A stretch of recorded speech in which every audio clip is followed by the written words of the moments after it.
What is up, guys? Welcome back to the Huddle, your weekly Roy's upside playbook. down. What? Hey, Roy, Oh, Mr. Upside Down Roy. You can't hoop that way. We're your weekly playbook helping you gain forward progress in your flooring career. We are here to help you guys win. To our new viewers, welcome to the team. Today is a very special episode. With me, as always, Mr. Daniel and Jose Gonzalez. Preferred Flooring out of Grand Rapids, Michigan. We got Jimmy Salisbury, Roland Thompson, Alan, Roy, Hoop Daddy Lewis, and should be joining is Jerry McNeight as well. And today's podcast is about becoming great at the craft, which is very fitting because we got, four of the greats joining us today. How's it going, fellas? Everybody that I talked to previously as we got on was like, dude, I'm swamped. yeah, that's crazy. The craziest Roland, thing how about that about is you? that You jumped a on lot of last. guys are saying they're not. it's busy. Got stuff lined out. Some nice size Main Street commercial jobs and that stuff going, and so I can't complain. Good deal. Well, I know Alan's busy. He pulled over on the side of the highway or a road anyway to join us today. And Jimmy just got through saying, man, he's swamped he's busier than a one-armed man in an ass-kicking competition or a one-legged man in an ass-kicking competition. It's busy. It's busy. Sweet. That's good.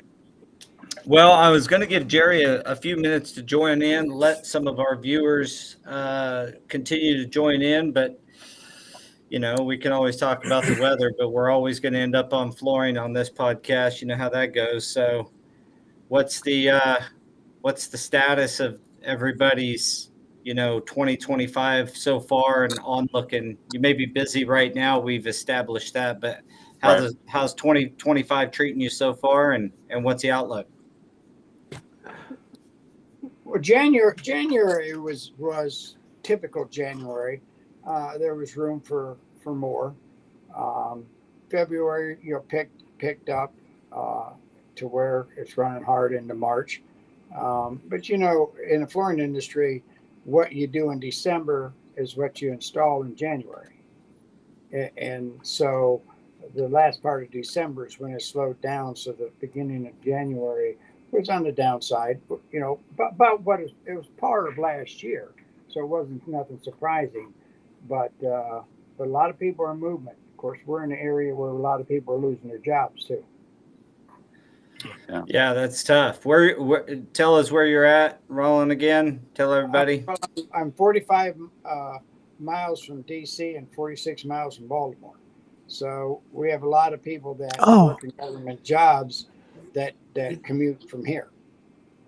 So we have a lot of people that we had three customers that had scheduled measurements that backed off when they lost their job. Yeah, that's tough. That is tough. But how about you, Jimmy? How's this year going so far? Yeah, I mean, my guys never sat home all year, even through January. Obviously, it wasn't as busy as the end of the year of last year, but man, things have already. I mean, we're at full. Like, I'm already looking like, man, I gotta get some like crews to sub out to or something because it's getting nuts. Like, and I mean, every time I look at my computer, I've got like 5 estimates, and like I can't keep caught up, and which is good. I'm not complaining about that. Things are really busy right now. I don't know what the outlook when all the tariffs and all that like kick in, like what that outlook's gonna look like later on in the year. But right now, and I don't maybe that's part of it. Like people want the flooring now before the prices raise. But we'll see how it goes. I had a letter from Shaw already came out. I got it right behind me. 17%. Wow. Yeah, see, I'm afraid that's what's going to happen. And maybe at the end of the year, we're going to feel it. But we'll see. Right now, it's crazy. That's pretty heavy on their residential. Their residential LVP lines are getting hit. Imports. Yep. Alan, you've been busy since beginning of the year, and how's your year looking?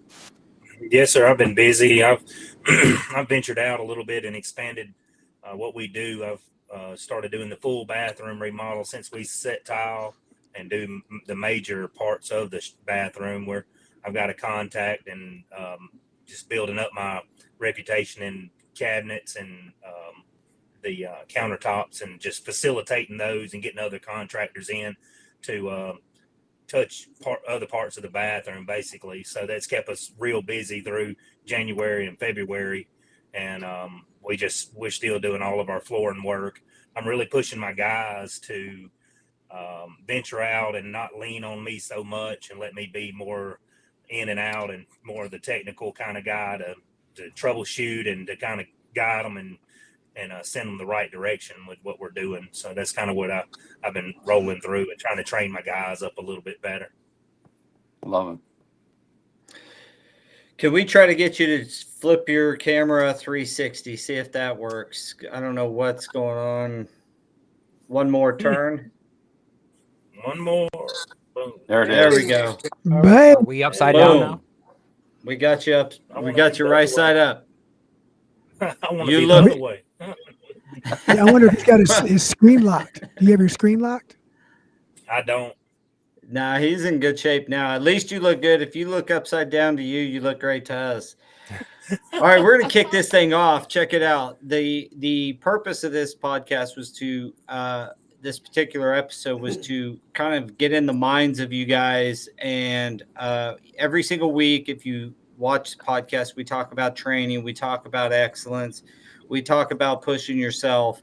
A lot of you guys know what that's like. We want to get a little bit of background on you and let the audience hear what it takes to become one of the greats, because make no mistake about it, there's very few people that have reached where you guys are at. So got to give a special shout out to Alan, who just won the installation competition in Las Vegas. That was Thanks.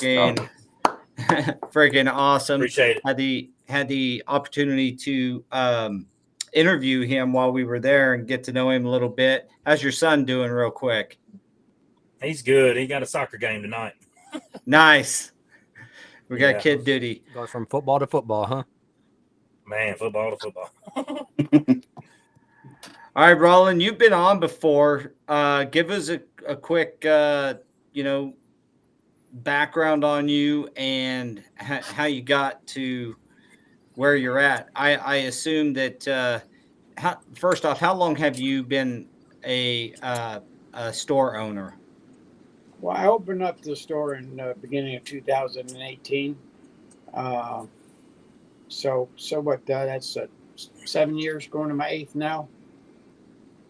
So 8 years for having the location where, I'm full pledged selling and installing and everything else. So, it's been good. You've been installing since. Give us your background. When did you start installing? Okay. And Let's get the then real time. The tell real us timeline. Tell us when you what drove you to start. Of course. 1856. You lost my. Tell us when you started getting training and such. And your camera's I got off, by the into way. trade. I hope you didn't fall down. Well, my, I need a life alert. actually, If so, everybody. Turn the camera back So, on and press you the have to life put up alert with it. button. You guys all come back on, and I don't. My camera says it's on. So anyway, it must be the Wi-Fi in here. I don't know. Anyway, I can still talk without being seen. But now I see it says Facebook or something trying to come on. Oh no. Anyway, I started in 1972. Press some buttons, brother. October. Got into it really accidentally. I was going to be a carpenter. I took 4 years of shop class and woodwork, and I was going to build houses, and went out as a laborer. And of course, at that time, trades were a big thing. Back then, and came out of a house with some 4x10s on my shoulder, stepped in a hole, snapped my ankle, and they said, we don't need you. We got a guy here to take your place. So I needed a job. There was a company looking for a a trainee, and I got into it, and been doing it ever since. So that's what got me into Awesome. the trade. Of course, I always tell my Jeremy dad said he was that a you Baptist minister, and that I'm on my knees more than he is. So, but he told me it was not the same. So anyway, but then I've been doing it, and and I grew up with the drummed into me that whatever you do right, and you do it the best you can, and whether it's sports or whatever you take on, and it was my dad's way he raised us, and so every time, even back then, there weren't many trainings. There was Armstrong and things like that, but it wasn't much. But when there was one, I went to it. So as the more trainings came out and the more things I could go to, I went to them. And I guess what made me really think about it really a lot was my oldest daughter, who was one day looking at the different things that I went and done. She said, "Dad, this is your college. This is something that you can reach far for, just like I did, going to college." She said, "This is your college." And I never really looked at it that way. I looked at it, I was thank trying goodness to do for my your best. daughter. But she said, this can sit there, and when people look at this, they know you care and what you do and how you do it. She says, by what you go learn and what you go to strive to do. So, yeah, that drummed into me to even want to do more, and want to learn more, and want to reach the highest I could at what I do. All right. You'll never hear me say I'm the best. Roland, can you hear say us? I know everything. All I can say is I'm going to keep trying to be the best. I don't think he can hear us. Hey, Roland, can you hear us? You guys don't hear me, do you? Yeah, we Yeah, can we hear do. you, but we're we was trying to make sure that you can hear us as well. If you can hear, there you are. Hey, look at that. I know He's that guy. back. If you can hear us, just Turn tell your me camera. one thing. When was the first? How long were you in the industry before you got went to your first training? Oh, he's All gone. right, we'll let him go. You're up, At least Alan. 100 years before he got his first training. Yeah, they said he installed the Flintstones flooring. That's pretty good. Well, that explains why he's having a little bit of technical difficulties with the technology. Yeah. Alan, when did you get going? How'd you get into flooring, and when did you get your first training or certification? I got into it with my dad whenever I was a little boy. Yeah. So I've always been on the job and helped him, and we pretty much ever since I was old enough to go. But I guess we could officially call it, since I've been out of high school. I got one of my first trainings, R1C1, and whenever I was 18 Wow. years old. Competed in one of the early World Floor Covering Association competitions in the regional for carpet whenever I was 18, and just kind of kept clicking on with them ever since then. Been trying to collect them all up for the Go Carrera deal, and man, I looked at the list of them that I kind of collected over the years and didn't realize there was so many. So we just, every time there's a training, we try to go to them and just further our knowledge a little bit better every time. Well, I think the results kind of speak for themselves. You are. Did you get another install of the year through Yes, ceramic tile? Was it? Yeah, in 2019, I got to remove him. Sorry, I had to remove him. He'll jump back on. I won the ceramic installer of the year in 2019. Wow. That's pretty cool. So you've got ceramic, and you did, was it resilient or carpet on this last one? I kind of forget. Carpet on this last one. Okay. Your Are you dad going to do was the resilient? right? Get the trifecta? I think they're doing wood this year, and I've signed up for the one in Dalton. So, yeah. Look at that. Oh, man. That is pretty freaking Trying cool. to do the trifecta. I think I may be one of the only ones that ever won two of them. So, well, you're definitely in that title or not. In a small class. I don't know that stat, Going to for be the honest. Triple Crown, huh? Triple I'm crown. trying. I mean, it just goes along with what we do. You know, you can't just install one type of floor and make a living over here where we're at. You know, you have to do What was everything. that? Say that again. A little bit louder for the installers in the back of the room. Holy smokes. So you can't just install one type of flooring over here where we live at. You have to do everything to stay busy, and that's one of the reasons why we're so busy. A little bit louder for the Hey, We're gonna have to keep rolling off until yeah. Can Ashley Yeah, can you so- call Roland? Yeah, it's pretty clear that where you're at, is the population. What's population where you're at?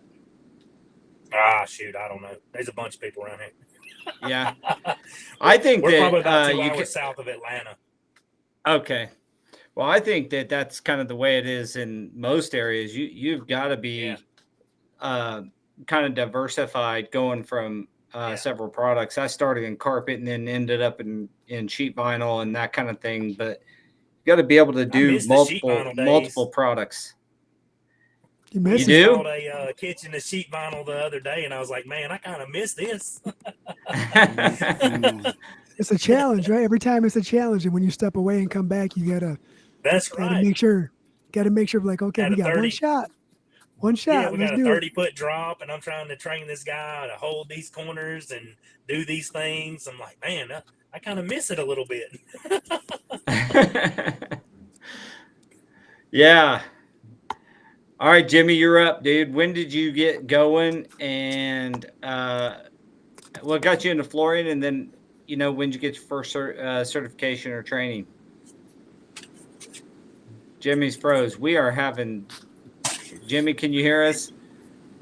This is a rough start. All right, Alan, you're still up. We can just keep bragging on you and your. Oh man, I'm not much on bragging. Well, that's why No, we get to brag on you. I can tell you one thing: you had one hell of a box in Las Vegas. That was.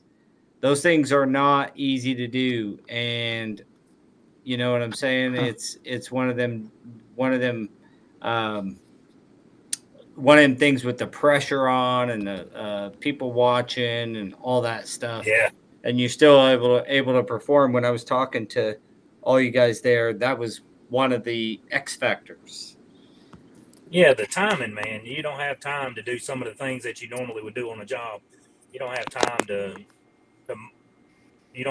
do everything you should do on there. Yeah. So you just have to make the best of what you got, just like you would on a job. Yep. Well, it turned out looking great. Talking in between. Hey, Jimmy, are you back? He's working on it. Roland's back. Can you hear us? Roland, are you still having technical difficulties? We should have done a little seminar ahead of time. They got all these fancy offices, but all I need is a van and a phone, man.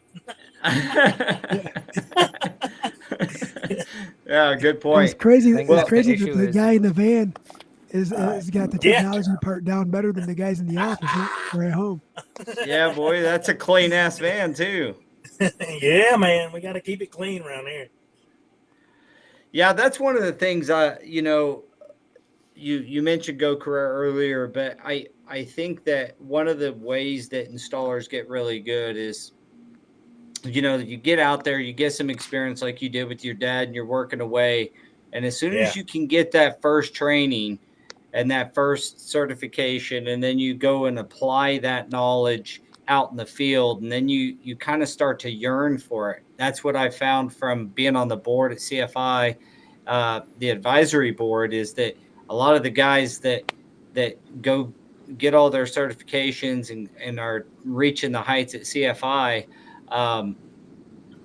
it's that first training that hooked them. And it's like, once you go out and you realize you didn't, of course you got going pretty early, but once you get out and figure out you don't know everything. I tell the story often of a crew I sent just to go get their R1C1, and they've been working for our flooring company for us as a sub for a long time.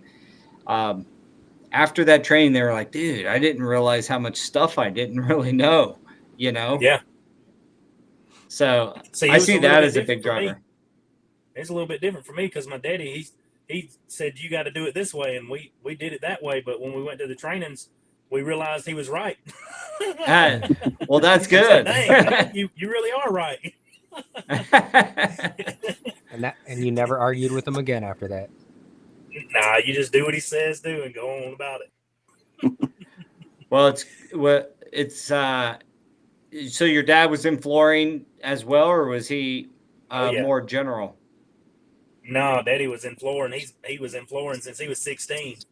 Wow. So he's been in it a long time. He's been doing it well for a long time. He's good at what he does. I've been blessed to be able to work under him, man. I call him every day for something I got going on. That's amazing, awesome, man. Yeah. It's amazing to at what point through the career did you realize that your pops really knows what he's doing? And besides this little story you just said about I should listen to him, but like there's got to be that recognition during your installation when you're learning that comparing him side by side to another installer, you're just like, man, this dude really does know his work. That was real early because he always pushed us to do good work. Whenever we was old enough or they had these little competitions, he was in these competitions also. So we was actually trying to go and compete against him. But, you realize, hey, iron sharpens iron around here, and Daddy didn't really cut you much slack. You did good, and you made sure your work was on point. So it was real early, man. He's always pushed us to do really good work. And patient. He's patient. Yeah. That's a sign of a really was he union trained? How did he get his knowledge? No, he learned from a local guy here, and he's pretty much was self-taught before we done any of the CFI stuff.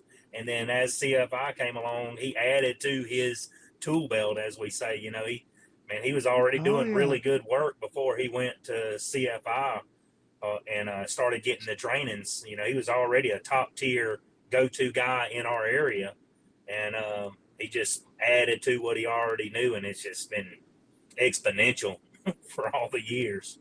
So wow. I got on a little faster track with him than he did. So I don't have one. Sorry, my guy's asking me questions. And, no worries. So you fast tracked it with some additional training that was available. He probably didn't have. That's right. So I'm trying to catch him. He still has that little artsy side to him that's put you to shame lots of times with some of the things that he does. But he's got the mind for it. He's top tier for sure. I'm lucky to be able to be his son for sure. Dude, that's cool. Jimmy, are you back? Can you hear us okay? I'm back. I don't know what happened. I had a call come in and then everything froze up. Every time it comes in, it does that. So, yeah, I'm back. Awesome. All right, Jimmy. So tell us how you got into flooring. And then how long you've been doing it and after you started, how long did it take you to get your first training or your first certification? Okay, so I started in '93, so it'd be 32 years this summer.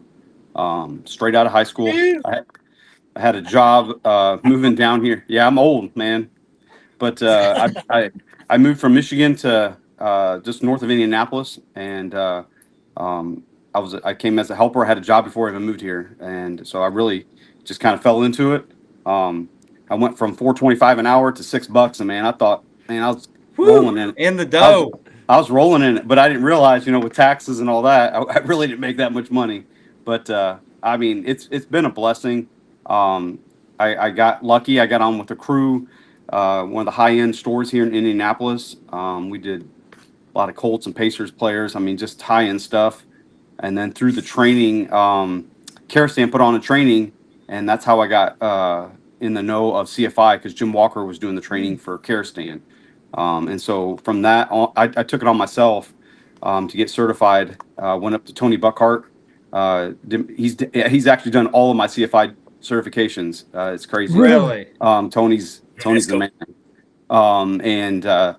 So even up to my master's, we went up to last fall, and did that. But I think I did about 10 years before I got my first one. And then once, like you said, once you do your first one, you get hooked, and you realize how much you don't know. And then I did the NFIC and realized doing Wilton, we were doing it all wrong. You know, I don't even want to go back and look at those jobs now.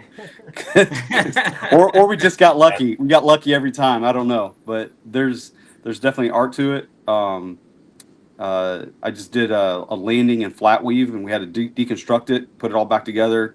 I wouldn't know how to do any of that if I hadn't got the training. So it's just been a blessing. I mean, it's just catapulted my career. I can say no to retail now. Like, just people, like, if you don't want to pay it, I don't have to do it.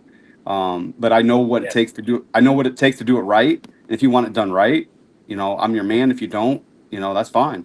There's somebody out there that's going to install it cheaper. It might not be right, but they'll do it. And so I just, my desk is just full of books. You can like carpet books. I'm always wanting to learn, you know. You sound like a nerd right now, bro. I'm just gonna put that I out do, there. man. I am a nerd. I was talking to somebody yesterday, and I was like, I'm gonna nerd out on you for a second, but like, Yeah. I mean, that's what I mean. And Jerry It's funny, I McNeight, say you know, that a lot too. I look at Jerry McKnight, you know, he's got his advanced commercial and he's got his master's in NFIC. I was like, I want those. I don't want someone to have more than I have. And, you know, that always something to strive for. Yeah, Jerry's he was the first recognized five hammer guy on the on the network. And once I started talking to him, and he doesn't live too far from me.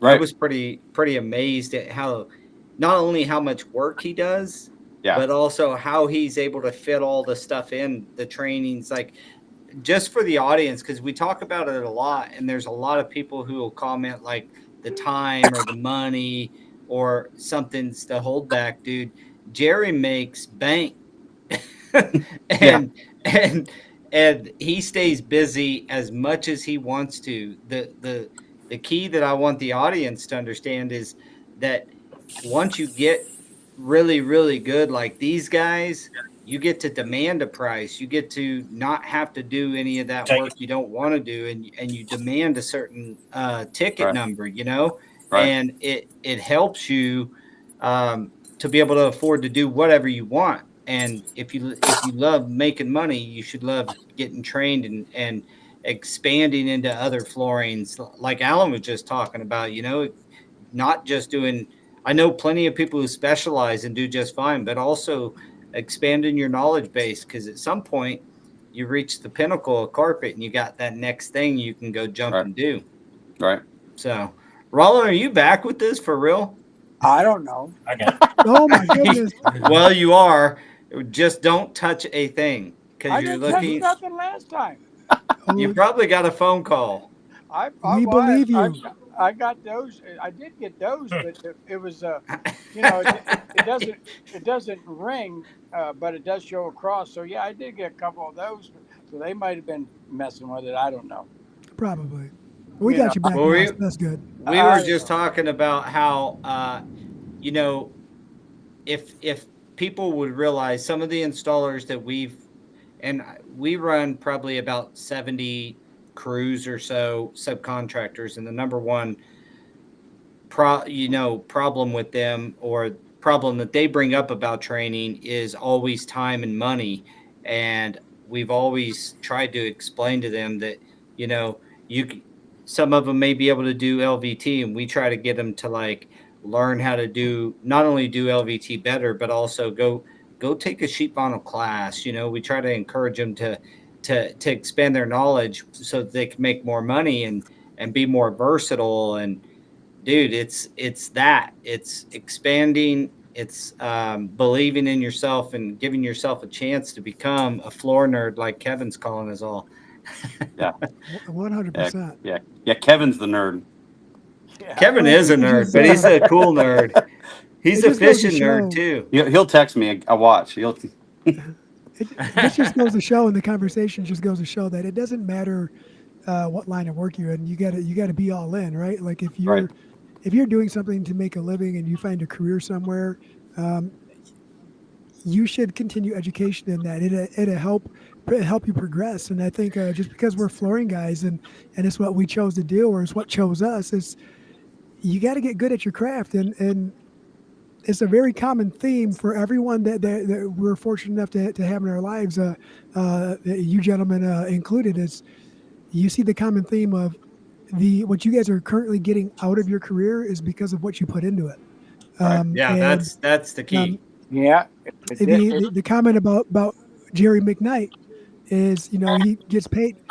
It's a compliment when individuals, companies seek you for their projects versus you're out there hunting for the work. It's a compliment. It's a testament to what you've achieved and accomplished. So kudos to all you gentlemen out there who are putting in all the hours and getting better at your craft.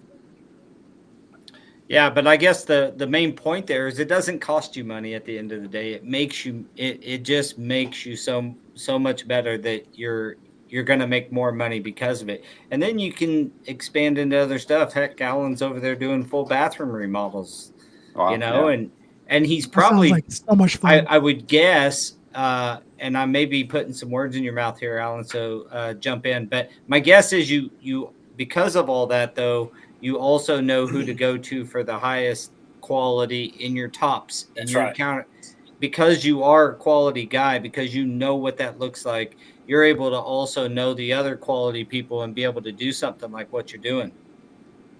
That's right. The best thing that you can do is you can set it up for success for the other guys.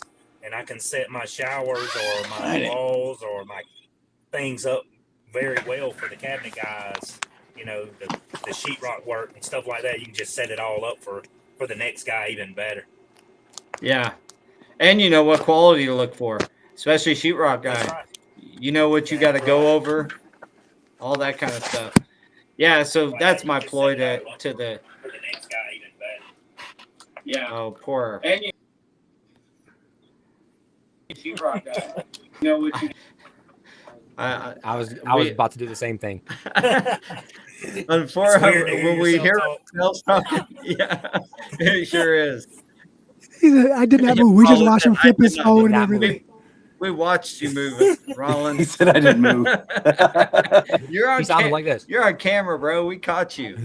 I didn't move. Yeah. So, what drives you to continue on after you're making good money? You're pretty well respected.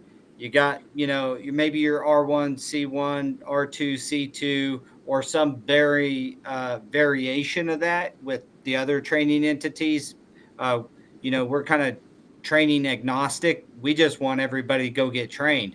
I don't, I'm partial to CFI, but at the same time, I don't care where you get trained. Go get trained. And when CFI is in your neighborhood, go get trained. And but what pushed you once you got to that level where you kind of had what we would call a level 3 person in Go Carrera, which is, that's right before master.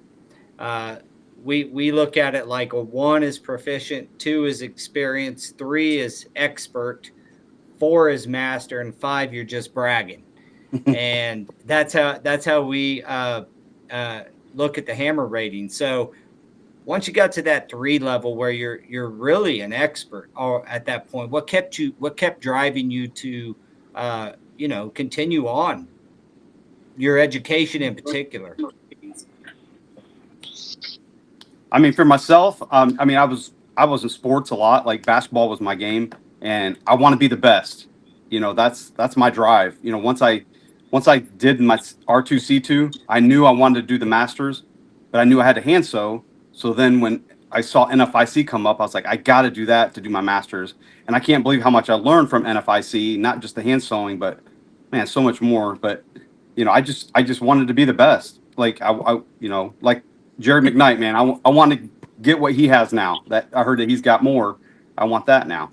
That's my drive. At some point, the training and the education classes and the certifications become a part of your personality too, right? Like you might feel like you know a lot, right? But you're like, there's something I'm missing. I'm missing something. And then you go there, you figure it out. And Yeah. I'm a firm believer. You could take the same class 10 times and learn 10 new things every single time. I just firmly Absolutely. believe that is the case. Yeah. Yeah. I've heard Dave Garden say that all the time in the classes I've taken. Like, he learns stuff from the students, you know, as he's training. You know, everybody's got something to bring to the table. And if you're just open-minded to that, you can learn so much. Daniel and I were fortunate enough to take the NFIC class with you guys. And, That's right. That's right. Of course, you know, we always trying to do I was trying to do way too much at one point in there, but Yeah. try to balance emails and phone calls and do 5 tasks at the same time. Didn't That's really right. work out for my first attempt at the double stick. I was like, dang. That's all right. You fixed it. It's good. Hey, how'd it look? Hey, it's good, man. Hey, and that's awesome because carpet's not your main flooring, but that's awesome to see you learning. You know what I mean? Like, that's what it's all about. Yeah. Unfortunately, carpet and resilient is I'm proficient in both. Yeah. I know. Just Daniel not doesn't. Yeah. Yeah, that was I had to shoot. you know what, I do gotta add to that. That was funny because when he was like, "Hey, whose is this?" And I was like, "Yeah, who did that? Who put their tape like next to the scene?" I'm looking around. I was looking around like, who did that? And I was like, "Oh my God, is that mine? That's mine." Oh. Yeah. Yeah, we all smelt it before we saw it, man. Like when you burnt that tape, we knew. And Dirk looked at me. He was like, "Hoser, I never would have thought in a million years that I'd see you mess something like that up." I'm like, oh, I'm gonna fix it. I'll fix Yeah, it. he did. Yeah, he did. Yeah, Dave says good points, Jimmy, on the, you know, when students come in and you learn from them. I think when you're doing those certifications in particular, you're getting not certification, but trainings that are more hands-on in particular, you start to see people's little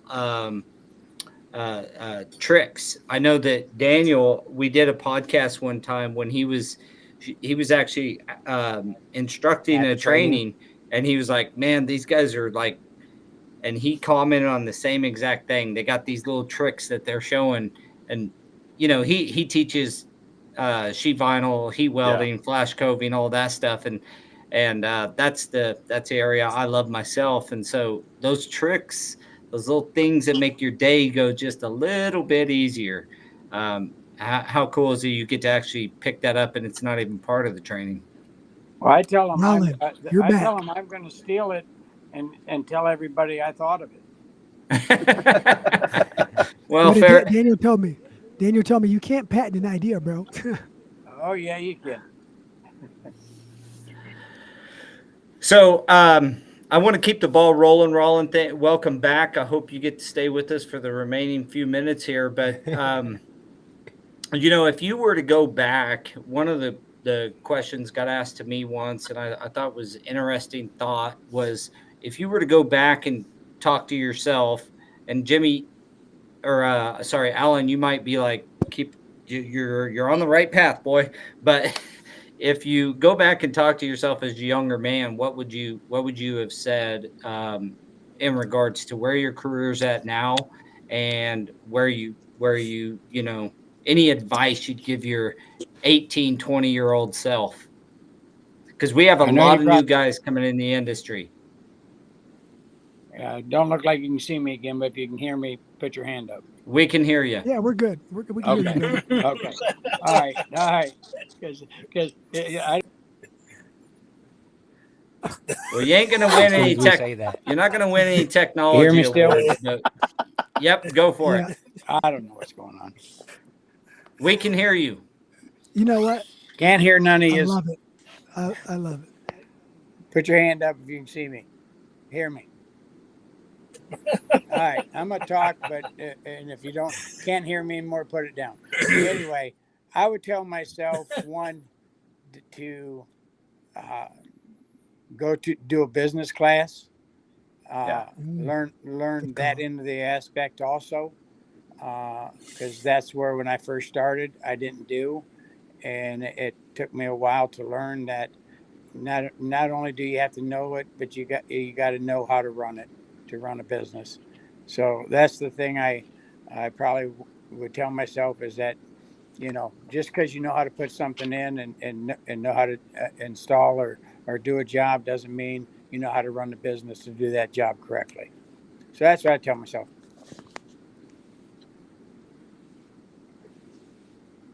Love it. How about you, Jimmy? Yeah, that's awesome. I love that. That's a great idea. Business class, like, even now, like, I just read a book, Buy Back Your Time, like talking just Oh, That's a good great one. book. man. is. I mean, Now, why am I I- learned so much. That's awesome. I love that. Sorry. Thanks. I was trying to do the same thing. All right, can you hear me?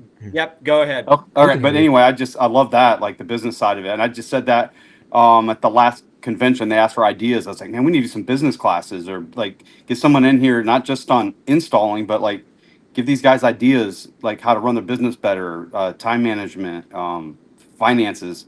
That's, that's what I'm getting into now, learning that side of it. Cause you get the flooring down, but then you got all that to deal with too. But Yeah. like start sooner too. Like I was 10 years in before I never even heard of CFI until I heard that went to the care stand and Jim Walker brought up CFI in that care stand class and like push that like sooner. Get these people like these kids coming out of high school, get into a trade school and get them into learning and getting certifications. I was just on my knees for 10 years before I kind of like started it, learning the school of hard knocks, doing things the wrong way. And, so that'd be my advice to these young kids coming out. That's a good one for sure. Getting started early, business classes, getting a little bit of, financial, I just say a little bit of financial management knowledge. You don't even have to be a businessman to Right. really get it. You know what I mean? To understand how to run your finances as an installer. So yeah, good one. How about you, Alan? I'd be along the same lines as everybody else. Just maybe starting early is a good thing because you don't get going on the bad habits and things. Surround yourself with really good people. Just like get you a mentor like Jimmy has with Jerry. Just get somebody that you really kind of look up to, and you're trying to reach that goal. It's kind of like what he was talking about. What drives yourself to be better. You got to compete. So you compete with yourself and compete with those around you. So that's kind of what drives us. And just like everybody else, get you a good accountant and do the things that you're supposed to do. Yeah, that's good. Getting a mentor is what I got out of that the most. Get somebody that you can look up to. Your dad for you, and Wow. I mean that's obviously was a great start in your career. Kevin, he said take care of one's body and health. Yeah. And I thought that was a good one too. I spent the first few years beating the crap out of my body. I was young. I didn't think about it. And before I knew it, I was 22 and laid up in a chiropractor's, office trying to get things fixed and put back into place because I didn't take care of myself. So all those are excellent, excellent thoughts as you're getting into flooring. I think you got it's a vast opportunity. There's plenty of different disciplines to get into and plenty of different roads it takes you once you get trained. And really the one and it kind of encompasses some of them, but the one that I always think about is getting involved in the industry, whether that's with CFI, like getting involved with, and that's kind of getting a mentor, getting somebody. I was just welling at it. I went and got trained because I landed a bid that required me to learn that flooring. So I'd go get that thing, That's how it goes. That's very common. It was just less romantic and less. I wish I would have been more like you guys. So, what about you, Daniel?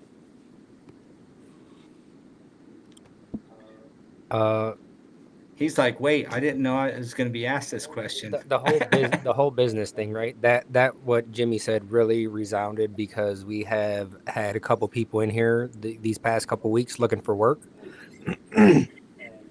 and they still don't have any like bookkeeping or anything. They just end up, they're like the stores we work for. They give us a work order and then they just pay us. We don't keep track of anything. And that's not the way to be, especially when you're talking about running a business. You have to start, regardless of how small or big you are, is running your business like a business instead of just a job. You're not just working to collect that paycheck at the end of the month. You're working to build, and it doesn't matter how big or small you are. You have to know where you're winning and where you're losing in order to move forward. Yeah, I'd like to add to that. That's also knowing your worth. That was another one that I thought of, is like after I started getting good, I was the guy that was keeping labor prices down, if I'm honest, because I was still installing at cheap rates, and I had gotten trained, and then I was still installing sheet vinyl at the same price that I was beforehand, and I didn't take any of that and leverage it to know my worth and really charge better until, a couple of people got in my ear and was like, hey dude, man, you should be charging this. And I was like, oh, so that's also, you get that from getting involved in the industry or having a mentor. Those types of things would have probably helped me off with that. But all right, Roland. All right, Jose, what about you? Last one, and then we're going to close this podcast out. Well, first, I just got to echo everything that everyone else has already said. I mean, that goes without saying, and you have to start from somewhere, but having a better foundation to start the business aspect on is huge. But if I were going to add something to that, I would say, I shouldn't have taken my youth and my health for granted when I was younger and treated myself and others around me a lot better. I've been more cognizant of the repercussions of treating it more like a competition versus a career. I took a lot of that for granted. And putting health first probably would add to all that. That would be like the glue that keeps everything else together on the business aspect and the installation and the education. Like, you got to find time for you in there. No falling out of the back of semis and carrying something that I should never be carrying up steps, just to say, yep, I'm stronger than you today. That's I was glad Kevin brought that up. That's a key thing. Take care of your body, get you some pro knees and learn how to do it right. It's a big part of that. So get trained early. I want to thank our guest today, Mr. Roland, and then Jimmy, Alan, and Daniel and Jose. Thanks, guys, for always being here. I couldn't help but to keep laughing every time he popped up, brother. Every time he popped up, I just knew it was going to be a problem. I hope the audience gets that. Training doesn't cost you money. It's an investment. We talk about that on the podcast pretty often, is that training you should look at as not spending money, but investing. A difference between going to the grocery store and spending the money or gambling even and spending the money versus going and investing your money in a meaningful way that's going to give you a return. Wherever you think that place is, yourself is definitely that place. So investing in yourself and training and making sure that you set yourself up for success, man. So I want to thank you guys again for coming on. I know we had one short and Roland was in and out, but we finished strong. And I hope that everybody on the podcast, especially any new people watching this, like really listen to these guys. These are some of the best installers in the industry. The topic was becoming a great installer, and these guys are certainly great. So look forward to seeing Alan and Jimmy in future competitions, and you guys keep rocking and rolling. Gentlemen, stay on.